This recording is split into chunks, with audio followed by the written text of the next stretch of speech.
remember the China travel ban very well, and I remember all the names he was being called, including a racist. So it's funny, they try to have it both ways. And if Woodward was just so concerned, so worried about the lives of Americans, why didn't he speak up? He waits until he's about to release a book. Wouldn't blood be on his hands?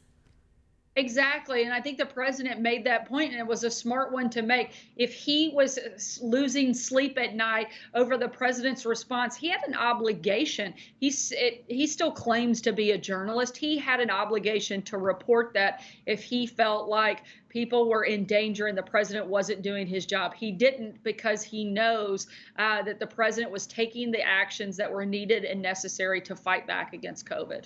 And Sarah, we also have a clip of Biden telling people not to panic. Roll tape.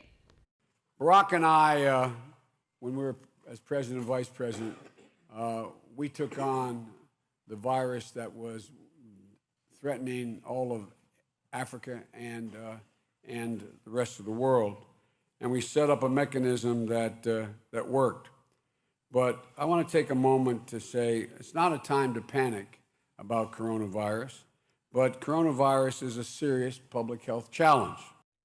Yeah, mainstream media, they're probably not going to replay that clip because it doesn't fit their narrative. Yeah, I don't think we'll see that on CNN or MSNBC anytime soon. That's why I'm glad you guys are playing it. I hope that that gets out there, because the American people need to know the hypocrisy from the liberal left. Sarah, I want to jump back to your book, Speaking for Myself, Faith, Freedom, and the Fight for Our Lives Inside the Trump White House. Now, I don't want to give it all away because we want people to go read your book, right? But there were some moments in there that are getting a lot of attention, like the historic summit between President Trump and North Korean Supreme Leader Kim Jong-un. So tell us about that. Apparently he winked at you or something? Yeah, it was a lighthearted exchange at the end of a really intense day, a historic day.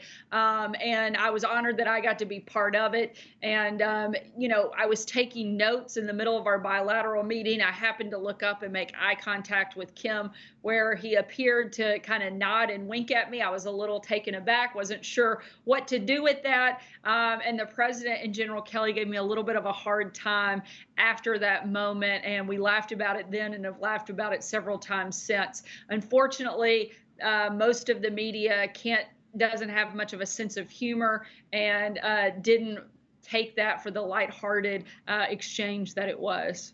Wow, well, not surprised. That's kind of what they do. Now, I remember this very well because I was in Washington, D.C. during the Kavanaugh hearings. I was out there reporting and talking to some of these protesters that were foaming at the mouth, going after Kavanaugh, not even taking into consideration the facts or that this is actually a person with a family.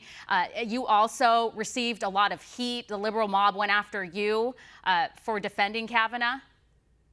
Yeah, nothing was off limits to the liberal mob, whether it's your appearance, your performance, even my fitness to be a parent.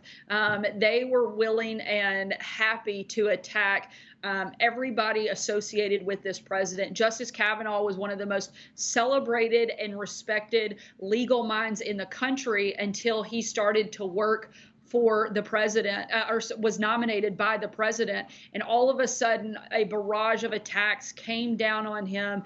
And I found it just disgraceful the way they tried to tarnish him, as particularly a father of two young daughters. I was glad that he stood up against the liberal mob. I was proud of the president for standing with him, and that ultimately they fought back and won, and he is on the Supreme Court today. Yeah, well, it was really enjoyed watching you at the White House press briefings, slap down those reporters asking really crazy questions. And you're right, as a Republican woman, and I totally understand some of the things that you've gone through when it comes to threats and the criticism of your looks, and nothing's ever good enough for them. And, there's no boundaries. They won't argue with you on facts or give you an opinion on what they think. They just go after you, your character, your appearance, and all of those things. It's so disgusting, and it really says a lot about them. Well, Sarah, we're going to have to leave it here. Thank you so much for joining us.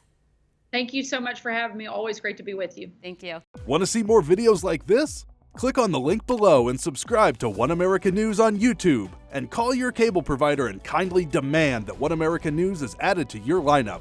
Call and subscribe today.